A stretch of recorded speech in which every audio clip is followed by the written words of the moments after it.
similar to a PC movement, internet, or mobile. I think that AI will have a profound impact to humankind, right? But the uncertainty is how the society will evolve to accept AI and to find a way to coexist with AI. Hi, I'm Scott Bae, a principal in Heidrick Struggles Industrial Goods and Technology and Global Semiconductor Practices. Today, I'm excited to be joined by Dr. Roawen Chen, the Chief Supply Chain and Operations Officer of Qualcomm Technologies. Dr. Chen is responsible for Qualcomm's worldwide semiconductor operations and supply chain, as well as all manufacturing engineering functions. Prior to Qualcomm, Dr. Chen was Vice President of Manufacturing Operations at Marvell Semiconductor, and previously he held a variety of leadership roles, including Vice President and General Manager of the Mobile Communication and Connectivity Business Unit during his tenure at Marvell, and technical and business positions at Intel and TSMC. Dr. Chen, thank you so much for joining us today. Thank you for inviting me.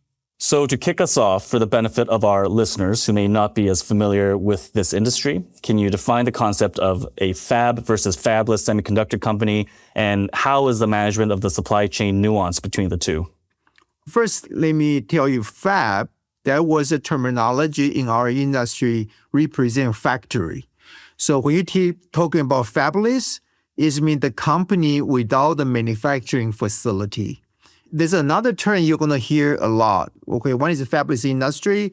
Another one is called the vertical IDM industry. And IDM stands for integrated device manufacturing. And the reason they call vertical is those are the company, they have a design and also they do have a manufacturing at one place. And I can tell you probably 30 years ago, 40 years ago, almost 100% of the semiconductor company is IDM. But nowadays, I would say 99%, at least from the market value point of view, is probably fabless company. You know, if you are a smart engineer in Silicon Valley, and that is really unleash a lot of talents for the people. They don't need to spend $100 million to thinking about how to build a factory. They just focus on design. Many people around that time in the 80s or 90s, very few people believe foundry business model or believe fabless model. I can tell you the fundamental difference between fabless and the vertical IDM. Not only I don't need to spend a lot of money to build a factory, but I focus my entire energy try to provide the best product. Then you just tape out the product to TSMC or other foundry. So I give it kind of a high-level view. But there's also a very important thing is foundry, the reason TSMC is very successful is because their business model is not trying to competing with their customer.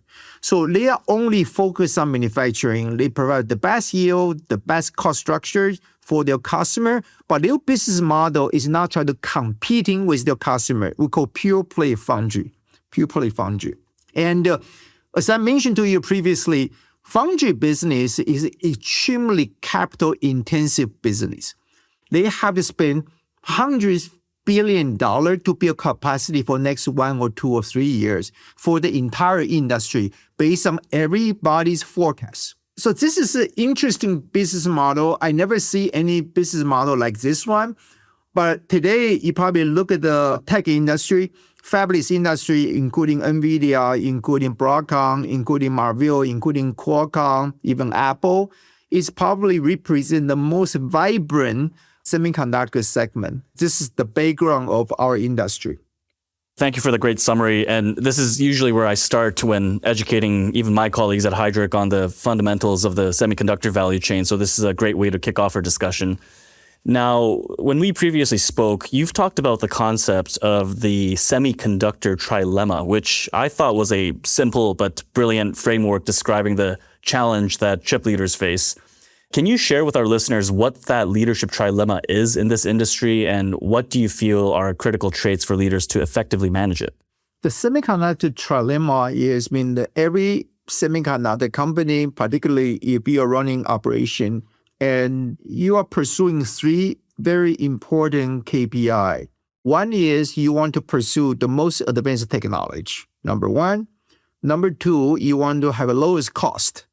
And then number 3, you want to have an unlimited supply. So semiconductor operation trilemma, it means at a given time, it's impossible you can get all three.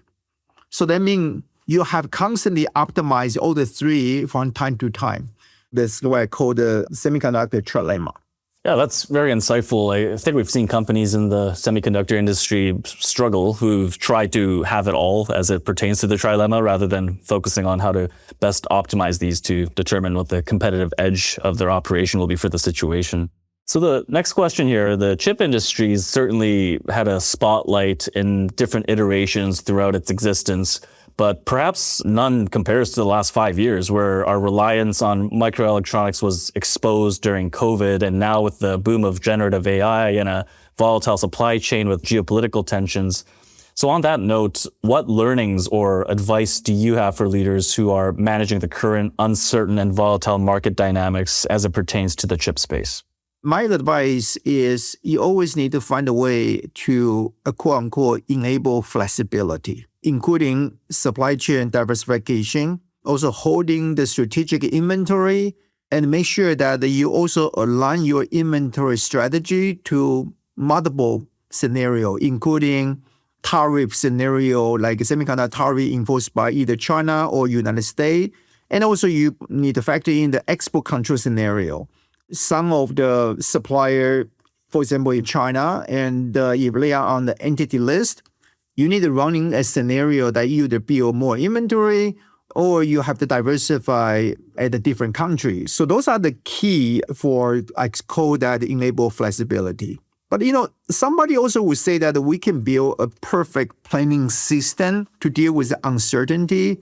And my view is when we deal with the supply chain and the geopolitical uncertainty, none of the system will be perfect. So my experience has always shown that relying on the best people is far more effective than you are depending solely on the best system, all right? So be able to recruit the best and the most dynamic people is probably the best insurance you can have. Okay, and we're going to touch on the topic of talent acquisition a little bit, but first of all, taking a step back, how have you seen the role of the supply chain and operations leader evolve, particularly since the COVID-19 pandemic? I think there's a big difference. In the hindsight, we learn a lot. I think the main difference is that we start to put much more weight into the supply diversification instead of just unconditionally pursue the cost efficiency. That's number one. And we also learn, frankly, the last, not only from COVID, probably even before that, we start to understand that the customer forecast is always considered as a lagging indicator. So there's a lot of human factor into the forecast number. For example, in the seller market or buyer market, right? You are driving a different customer behavior. I think you just need to find the balance and how to handle that one. And this is a good segue to the next question. Talent acquisition at every level is among the biggest challenges that keeps our semiconductor clients up at night. And it's a challenge that's somewhat unique to this industry, given how technical and niche it is with significant educational requirements in most of the functions. So on that note, what attraction and development strategies have you found the most success with? And how do you approach the balance between developing talent internally and recruiting talent externally, particularly when conditions are changing so rapidly? Okay, there's several questions you have to ask yourself. For example, what do you try to drive in your organization? You think you want to drive a more homogeneous organization, or your goal is try to drive more heterogeneous organization, right? Each organization has a different pro and con. But if you believe that heterogeneous organization is a better organization, then is ideal is you have to mix with some internal and also external talents.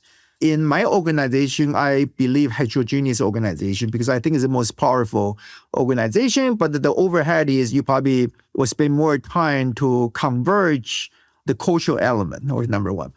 Number two is, what do you believe? You want to leverage the strengths of the people you have, or you want to spend a lot of energy trying to improve their shortcoming, right? It's depending on if you think you can spend time and energy and resource to provide enough training to improve the capability of or your people, Or it's quicker way is hire people and they exactly just leverage the strengths they can have. So that is also a different approach.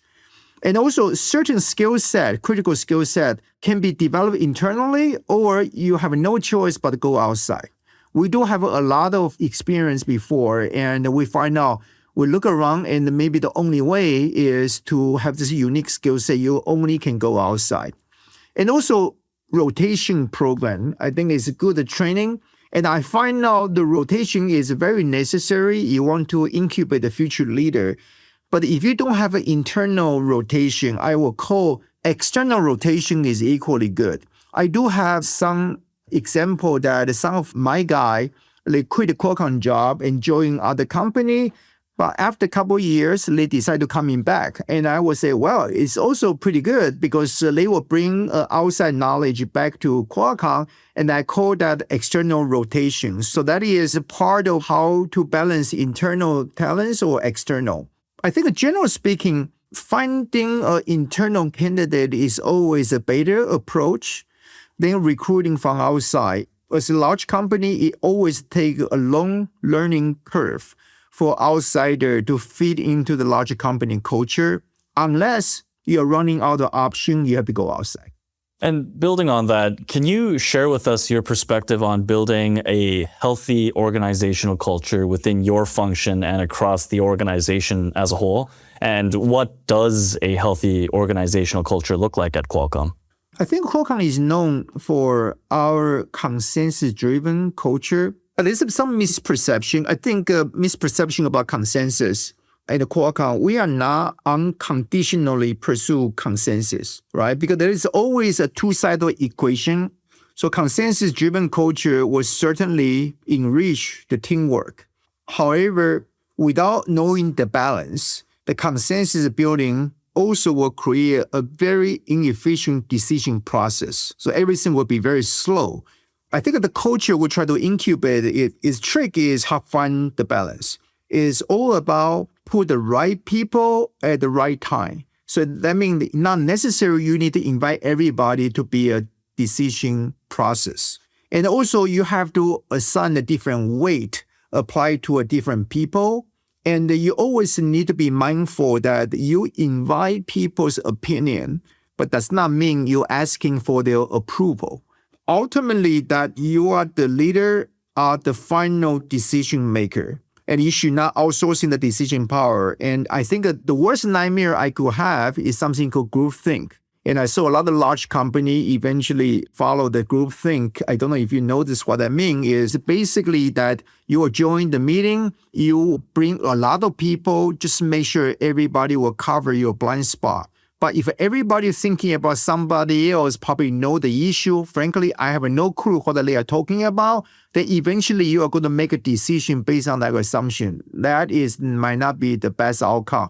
So Qualcomm does have a consensus-driven culture, but we also constantly try to find a balance.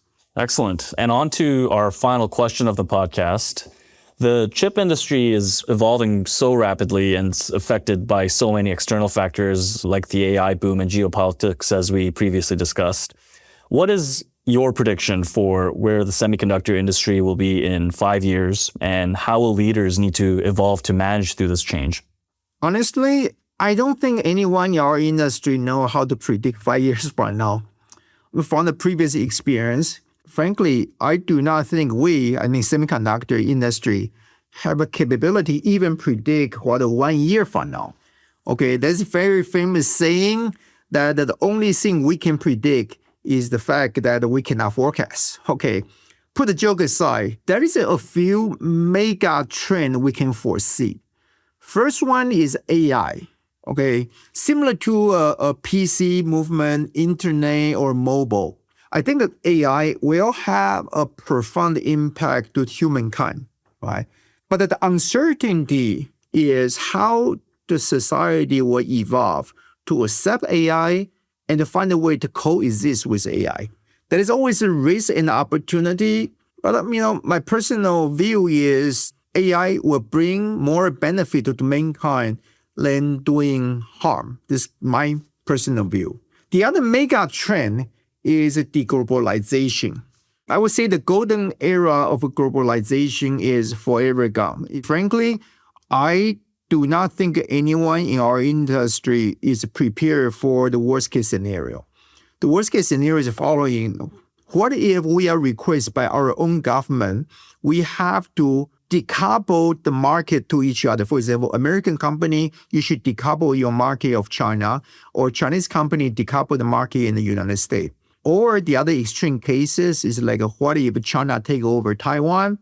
As I mentioned to you that the TSMC control 95% of the leading node capacity. So those kind of scenarios, I don't think anybody can be prepared. I personally believe the most likely scenario, what we can do is we need to find a way to decouple supply chain in a certain degree. The term is we have to do more made in China for China and made in US for US. So what that means is if you want to serve the China market, and then you should start to using more China supply chain. And I think each government probably would demand more. The same thing applies to the United States. If anybody want to do business in the United States, and there will be a push for you to using the supply chain which already built a factory in the United States. The next 5-10 years, there will be a mega trend. And I don't think any semiconductor company can afford to decouple itself from the China market, for example. It's just unthinkable. Well, we'll have to circle back in 5 years to keep score on these predictions. And Dr. Chen, that wraps up our interview today. Thank you so much for your time and insightful dialogue. I very much enjoyed the discussion.